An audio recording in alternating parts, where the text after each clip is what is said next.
रामकृष्ण हरी माऊली. आज श्रद्धांजलीच्या निमित्ताने इथं उपस्थित आहे.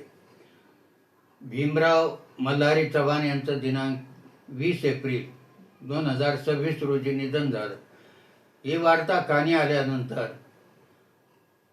60-65 वर्षाच्या पूर्वीच्या आठवणी जाग्या झाल्या. ज्योत अनंतात विलीन झाली, स्मृती आठवणींनी दाटून आली. भावसुमनांची ओंजळ भरूनी वाहतो आम्ही श्रद्धांजली. गेल्या आठवड्यामध्ये गावामध्ये अनेक लोकांचं निधन झालं.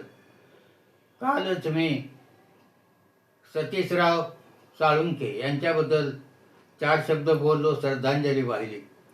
त्याचबरोबर काही गोष्टी पुन्हा लक्षात आल्या की श्रीमती पारुबाई धोंडीबा हांडे, वय वर्ष 92, या हांडे घराण्यातील एक वयोवृद्ध अशा मातोश्री, त्यांचंही निधन झालं. त्या बबनराव ढमढरे यांच्या भगिनी होत्या आणि काकासाहेब निंबाळकर प्राचार्य यांच्या मावशी. तेव्हा त्यांनी श्रद्धांजली वाहिली. त्यांनाही या निमित्ताने मी आमच्या कोरेकर पाटील परिवारातर्फे श्रद्धांजली अर्पण करतो. आणि माझ्या विषयाकडे वळतो. भीमराव मल्हारी चव्हाण हे मल्हारी चव्हाण यांचे चिरंजीव, म्हणजे मल्हारी रामोशी म्हणायचे. पाटील आणि रामोशी यांचं नातं पूर्वीच्या काळामध्ये एक वेगळं नातं होतं. गावाच्या कारभारामध्ये पाटलाच्या बरोबर रामोशांचं योगदान असायचं. गावाच्या संरक्षणाची जबाबदारी आणि सर्व निरोप पोहोचवण्याची जबाबदारी त्यांच्यावर असायची. तालुक्याला जायचं, आणखी कुठे जायचं. तेव्हा अशा प्रकारचे जे 2-4 त्या घराण्यातली माणसं होती, ती म्हणजे भागोजी चव्हाण, दगडो तात्या चव्हाण, अवचितराव चव्हाण, लक्ष्मण, बबन वगैरे ही सर्व आज काळाच्या पडद्याआड गेली. आणि त्यापैकी मल्हारी चव्हाण हे कायम पाटील भाऊंच्या संपर्कात असायचे. मंदिर महादेवाचं आणि त्याजवळ असलेलं पाटील भाऊचं दुकान, त्या दुकानामध्ये कामाला मल्हारी चव्हाण म्हणजे भीमराव चव्हाणांचे किंवा भीमराव चव्हाणांचे वडील ते आमच्याकडे कामाला असायचे. आणि त्यावेळेला भीमरावही दुकानामध्ये त्यांच्याबरोबर यायचा. दिवसभर नाही म्हटलं तरी 4-2 तास तरी तो तिथं दुकानात थांबायचा. त्यावेळेला आत्ताचे ॲडव्होकेट वसंतराव काका कोरेकर, आमचे दुसरे बंधू कैलासवासी चंद्रकांत कोरेकर, हे समवयस्क त्यांच्याबरोबर दुकानात ते खेळत असायचे, गप्पा मारत असायचे. लहानपणचे ते एकमेकाचे मित्र होते.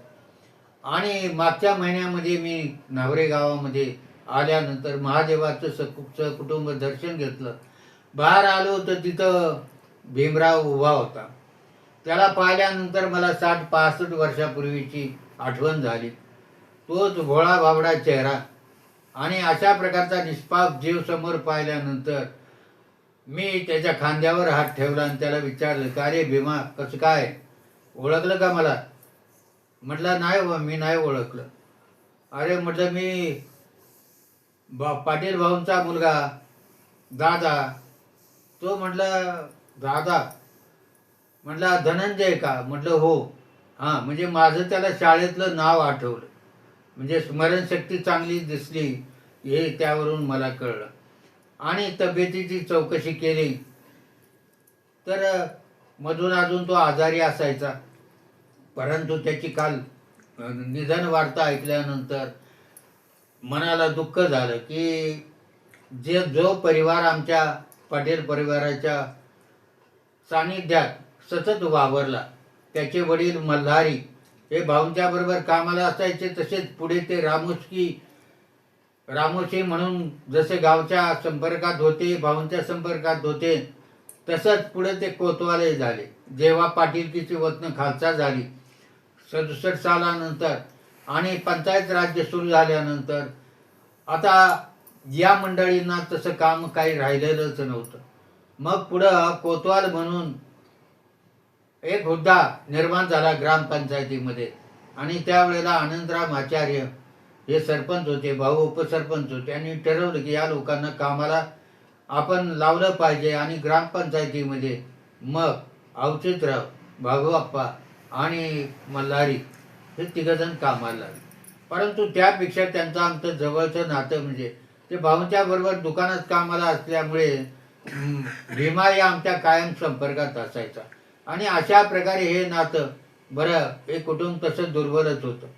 भाऊंच्या काळामध्ये, पाटीलकीच्या काळामध्ये सरकारने एक योजना काढली होती की ज्या ज्या लोकांना जमिनी नाहीत त्यांना सरकारी जमिनीचं वाटप करावं. भाऊ मुलकी पाटील होते आणि त्या मुलकी पाटीलकीच्या काळामध्ये त्यांनी मल्हारी, अवचेतराव, दगडू तात्या चव्हाण आणि भागवाप्पा चव्हाण या सर्वांना जमिनी मिळवून दिल्या आणि त्यामुळे हे कुटुंब आमच्याशी कायमची जोडले गेले. आज भाऊ हयात नाहीत, आज मागच्या पिढीतलं कुणी हयात नाहीत, परंतु आठवणी ह्या शेवटी आमच्याजवळ आहेत. मल्हारीची पत्नी म्हणजे साक्षात मुक्ताबाई. साक्षात मी एवढ्यासाठी सांगतो की जशा मुक्ताबाई तशाच ह्या मुक्ताबाई. आणि ह्याही आमच्या दोन्ही कुटुंबाकडे कामाला असायच्या. त्यामुळे हे संपूर्ण कुटुंब हे आमच्याशी जोडलं गेलेलं होतं. आणि भीमा विशेषतः हा आमच्या धाकट्या बंधूबरोबर कायमचाच असायचा. पुन्हा मला आठवण झाली इतक्या वर्षानंतर त्याची आणि भेटही झाली. तोच भीमा जो अत्यंत साधस, गरीब आणि सतत प्रकृतीची कुरबुर असून सुद्धा त्याला तसं आयुष्य लाभलं. परंतु काल त्याच्या निधनाची वार्ता ऐकल्यानंतर दुःखही झालं. तेव्हा अशा प्रकारचे एक व्यक्तिमत्व, अत्यंत गरीब, स्वभावाने गरीब, त्याची जाणीवही गावात कोणाला होईल असं मला वाटत नाही. भीमाच्या कुटुंबानं आणखी एक कुटुंब उभं केलं.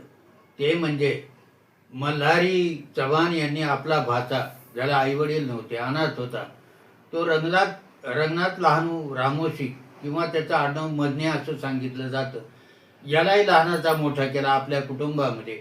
आणि आपल्या मुलांच्या बरोबरच तो राहत होता. म्हणजे भीमा आणि इतर काही त्याची बहीण असतील. भीमाला काही भाऊ नव्हता, तो एकटाच होता, पण एक बहीण होती. आणि अशा प्रकारे या कुटुंबामध्ये रंगनाथही वाढला. त्याचं लग्नही करून दिलं. पुढे तोही गेला. त्याच्यानंतर त्याचा मुलगा बाळासाहेब मदने आज मल्लिकार्जुन विद्यालय इथे सेवक म्हणून लागला आपल्या वडिलांच्या जागी. आणि पुढे तो आता क्लर्कमध्ये म्हणजे लेखनिक म्हणूनही आता काम करतो. त्याचा मुलगाही कामाला आहे, पत्नी कामाला आहे. म्हणजे ह्या कुटुंबानं, भीमाच्या कुटुंबानं आणखी एक कुटुंब उभं केलं. त्या काळामध्ये, ज्या काळामध्ये इतकी गरिबी असताना सुद्धा दुसऱ्याच्या मुलाला आणून आपल्या कुटुंबामध्ये वाढवणं ही काही फार सामान्य बाब नाही आहे. त्याला मन खूप मोठं लागतं. आणि त्याप्रमाणे आज हे मदनेचं कुटुंब म्हणजे रंगनाथ लहानू रामोशी यांचे कुटुंब. मी शाळेत असताना रंगनाथ हा शिपाई होता, सेवक होता.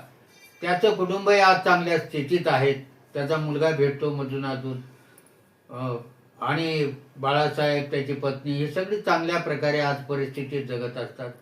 याच्या पाठीमागे सुद्धा आता भीमाच्या पाठीमागे त्याची पत्नी संगीता भीमराव चव्हाण या पाठीमागं आहेत. त्याही आपल्या शेती पाहत असतात. त्याला एक बहीण आहे रंजना सुरेश शितकाल आणि 2 मुलं आहेत, विशाल आणि आकाश. एक मुलगी सौ शीतल मारुती खोमणे. अशा प्रकारचा परिवार आहे. बऱ्यापैकी जीवन जगत आहेत. शेती आहे, त्याचबरोबर मुलं. एक मुलगा बँकेमध्ये काम करतो, एक मुलगा CSGच्या पंपावर काम करतो. आणि अशा प्रकारे आपल्या आहे त्या परिस्थितीतही आनंदी राहणारे कुटुंब आहे. भीमा जसा शांत होता, जसा निष्पाप होता, तसंच कुटुंब पुढं आहे.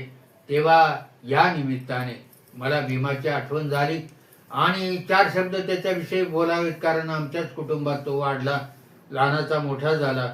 आणि त्याची मातोश्री, मी आत्ताच ज्यांच्याबद्दल सांगितलं त्या मुक्ता मावशी आमच्याकडं आणि गंगाधरप्पा पाटील यांच्याकडेही कामाला असायच्या.